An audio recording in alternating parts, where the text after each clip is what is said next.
Logos quiz 2024 ഏവർക്കും സ്വാഗതം.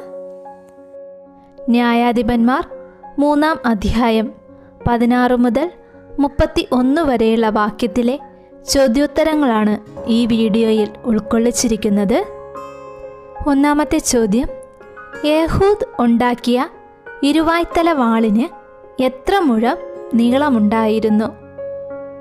ഉത്തരം: 1 മുഴം.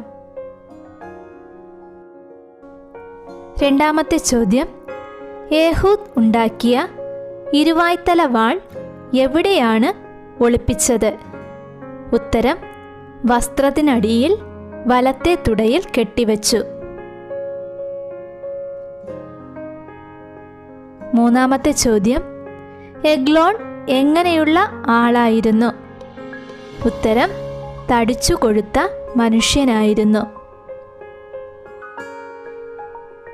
നാലാമത്തെ ചോദ്യം: അല്ലയോ രാജാവേ, എനിക്കങ്ങയെ ഒരു രഹസ്യ സന്ദേശം അറിയിക്കാനുണ്ട്. ഏഹൂദ് ഇങ്ങനെ പറഞ്ഞതെവിടെ വച്ച്? ഉത്തരം: ഗിൽഗാലിൽ ശിലാവിഗ്രഹങ്ങളുടെ അടുത്തു ചെന്നപ്പോൾ.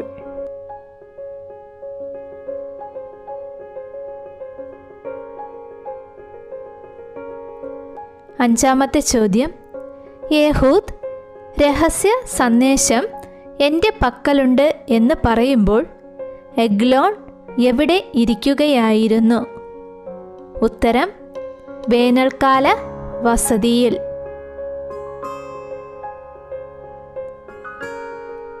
ആറാമത്തെ ചോദ്യം: ഏഹൂദ് ഇടത്തു കൈകൊണ്ട് വലത്തെ തുടയിൽ നിന്ന് വാൾ വലിച്ചെടുത്ത് രാജാവിൻ്റെ വയറ്റിൽ ശക്തിയായി കുത്തിയിറക്കി.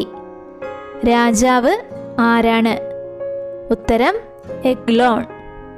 ഏഴാമത്തെ ചോദ്യം: ഇരുവായ്ത്തല വാൾ തടിച്ചുകൊഴുത്ത എഗ്ലോണിൽ പ്രയോഗിച്ചപ്പോൾ വാളിനെ മൂടിയതെന്താണ്? ഉത്തരം: കൊഴുപ്പ്. എട്ടാമത്തെ ചോദ്യം: ഏഹൂദ് പൂമുഖത്തിറങ്ങി വാതിലടച്ച് പൂട്ടി രക്ഷപ്പെടുന്നതിന് ശേഷം അവിടെ വന്നതാരാണ്? ഉത്തരം: പരിചാരകർ. ഒൻപതാമത്തെ ചോദ്യം: വേനൽക്കാല വസതിയിലെ മുറിയുടെ വാതിലുകൾ പൂട്ടിയിരിക്കുന്നത് കണ്ട പരിചാരകർ രാജാവ് എന്ത് ചെയ്യുകയായിരിക്കുമെന്നാണ് വിചാരിച്ചത്? ഉത്തരം: ദിനചര്യയ്ക്ക് രഹസ്യമുറിയിലായിരിക്കുമെന്ന്. പത്താമത്തെ ചോദ്യം: എഗ്ലോൺ രാജാവിൻ്റെ വേനൽക്കാല വസതിയിലെ മുറി തുറന്നപ്പോൾ പരിചാരകർ കണ്ടതെന്താണ്? ഉത്തരം: രാജാവ് തറയിൽ മരിച്ചു കിടക്കുന്നത്. 11ാമത്തെ ചോദ്യം: രാജാവിനെ വധിച്ച ശേഷം ഏഹൂദ് രക്ഷപ്പെട്ടതെവിടേക്കാണ്? ഉത്തരം: ശിലാവിഗ്രഹങ്ങൾക്കപ്പുറമുള്ള സീറായിലേക്ക്. 12ാമത്തെ ചോദ്യം: ഏഹൂദ് എഫ്രായിം മലമ്പ്രദേശത്ത് എത്തിയപ്പോൾ ചെയ്തതെന്താണ്? ഉത്തരം: കാഹളം മുഴക്കി. 13ാമത്തെ ചോദ്യം: ഇസ്രായേൽ ജനം മലയിൽ നിന്ന് അവൻ്റെ നേതൃത്വത്തിൽ താഴേക്കിറങ്ങി. ആരുടെ നേതൃത്വത്തിൽ? ഉത്തരം: ഏഹൂദിൻ്റെ.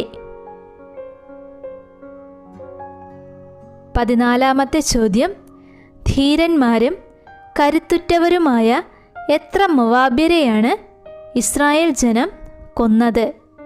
ഉത്തരം: 10,000-ഓളം.